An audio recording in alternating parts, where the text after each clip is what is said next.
What happens after you mark a meeting as no show, rescheduled, or canceled in HubSpot? It's either nothing happens or someone still has to remember to do the actual follow-up.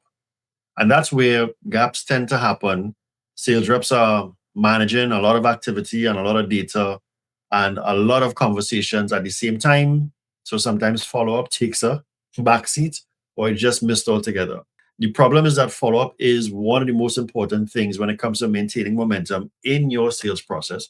And if we don't follow up at the right time, it's easy to lose out on opportunities that might otherwise have progressed in the right way. So one of the things that I'm always looking at doing is how do we find the right ways to operationalize a CRM tool like HubSpot to fill those respective gaps and support the salesperson at the same time. In this case, I want to take a look at HubSpot's meeting outcomes and whether if we have a rescheduled, a no-show, or cancellation, then what we'll be doing is operationalizing the system to help with the management and the follow-up. If you're new to the channel, my name is Lyndon Bradford. I'm a customer relationship management strategist. My main focus is on CRM, HubSpot, and AI, and bringing all of those three tools in together to really work towards supporting sales teams, maintaining revenue opportunities. Right? I've already started doing some work with Breeze, but I've actually switched it up a little bit and decided to build it manually for those of us who are still new to HubSpot. So you get to see as to how you can build from scratch. All right, so let's go. Let's start building. So here we are inside of the workflow, and full disclosure, actually, when I saw what the workflow gave us, especially in the trigger, I didn't like it. I felt Breeze was maybe giving us maybe a longer way of doing it. And I felt this was a little bit more direct and easier for you all to understand if I needed to walk you all through the steps. So while I did mention Breeze in the opening, we're actually going to take our own steps, especially when it comes to building the trigger. And then you'll see how kind of easy everything else is here, right? So what I did for the trigger is that I went in and I looked specifically at the contacts. So it's contacts is associated to any meeting. And then what I did is I looked for the respective meeting outcome because we want to make sure that there is a known meeting outcome, right? That's here. So once we know what the meeting outcome is, then what will happen is that we want this to be set as our trigger. So if a meeting has happened today, then we want to be able to say that we understand what the actual meeting outcome is. So we're going to go with that as the start. Now, you could always test inside of HubSpot. You could always test to make sure that what you are building step by step is actually going to work. So if I go to click here where it says test and I want to choose someone, let's say I go with, right, because this was a recent meeting that didn't happen, that the person didn't show up for. Once it's green, at least you know you are pulling the right trigger. So we want to be able to continue from there, right? So we're going to move on.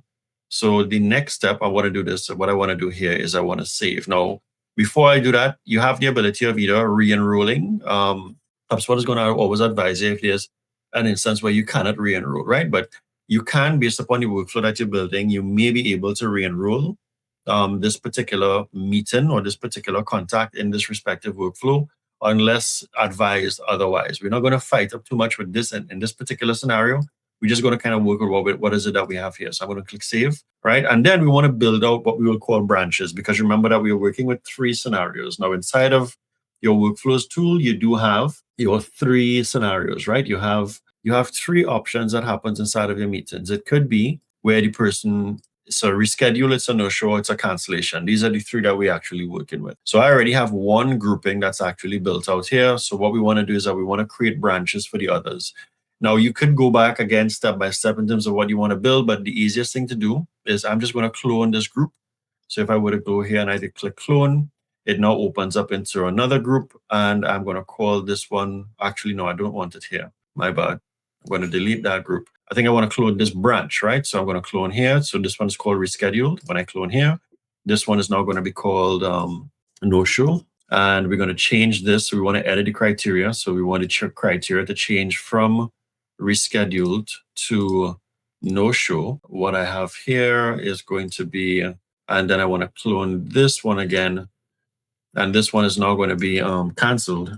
All right. And then we're going to adjust the criteria. I don't have anybody to test it with in this instance because I don't normally have meetings where people don't show up or they cancel or they rescheduling. I think I may have one reschedule. So in this, what we're going to do is that we're going to use cancel in this one. And then I'm going to save. Let's see if I could find a reschedule. Let's see if I could test this particular one.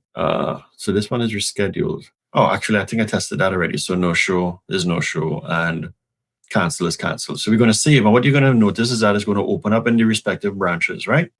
So we have these 3 branches. And now what we want to do is that a communication should actually go out. Now, I actually went ahead and I built out the communication because I didn't want to take that step in this particular tutorial. So you can ask Breeze. So what I did is that I asked Breeze to give me the context for a reschedule, for a no-show, and for a cancellation. Now, because we're using Marketing Pro, which is part of this portal, we have the ability of doing that.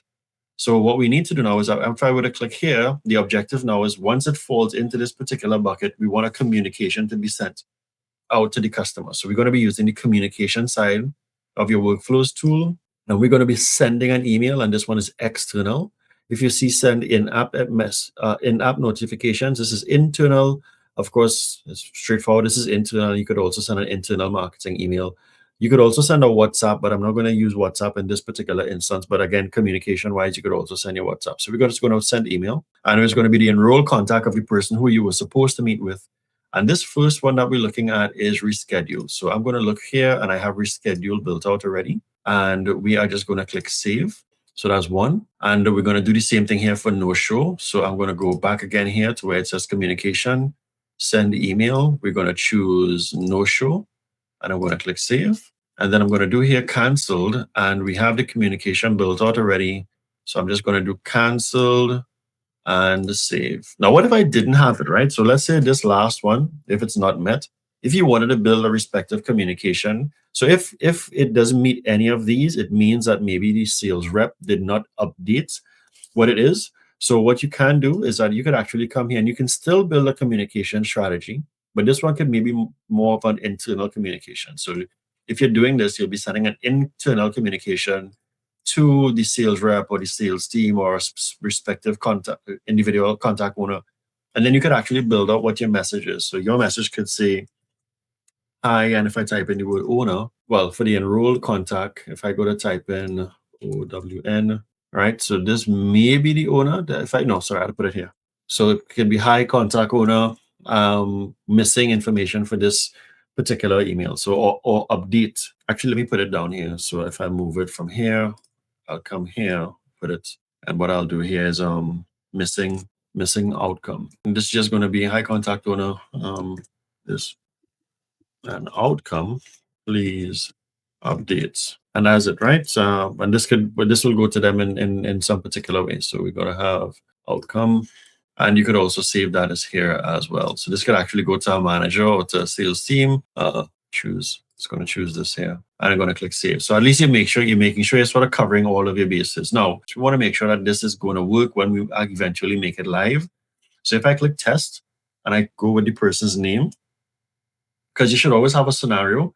If I choose, we need to see exactly as to where it goes. So what this is actually saying, that it's identified that the meeting is correct. It recognizes that it was a no-show. So it's going to send an email out to the individual, which is perfect for me. What you could have also done as a next step, you could have also indicated that letting the sales rep know that a communication would have gone out to the customer with a respective reschedule link and everything else like that. So if you wanted to see what the communication was or is, I think we may not be able to see it here because it's all external. Oh, send email. If you wanted to send yourself a preview, then that preview is going to come, let's say it's going to come to my email. Once that preview comes to my email, it means that the customer is going to get something that looks like this. So it's going to say, hi, XYZ, etc. It looks as though we weren't able to connect for a scheduled meeting. If you'd like, and there's a meeting link that she can click that's here. So we do have ways. So again, when it looks at building communication strategies inside of your system, you have the ability of doing that. And from there, the next thing that you'll want to do is that once you're comfortable with this, the next thing that you want to do is, if you want to run this, most importantly, in an instance like this, you want to run it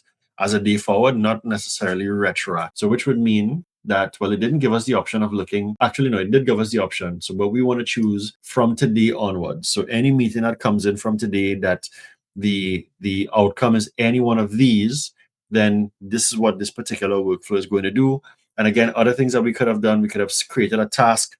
So we could have created a follow-up task inside of HubSpot for the sales rep, or created a note, etc. You could do a number of different things in terms of building out what you want that sales process to be based upon whether that customer showed up or not. Again, the objective is to make sure that you have fluidity inside of your sales process. So your sales process moves from one stage to the next. And anywhere that you've identified that there's a gap, then you use the system to help support what that gap is. Hope that actually adds some context as to what you can actually do with workflows. Remember, customer relationship management falls into three main categories: strategic, operational, and analytical. In this instance, based upon an outcome of a meeting, how do we now strategically use the tool to operationalize certain things inside of HubSpot, because we may have gaps in terms of the efficiencies of our sales reps. Let me know if you have any additional questions, and we'll continue building practical workflows or scenarios to support your sales strategy as an everyday HubSpot user. Peace.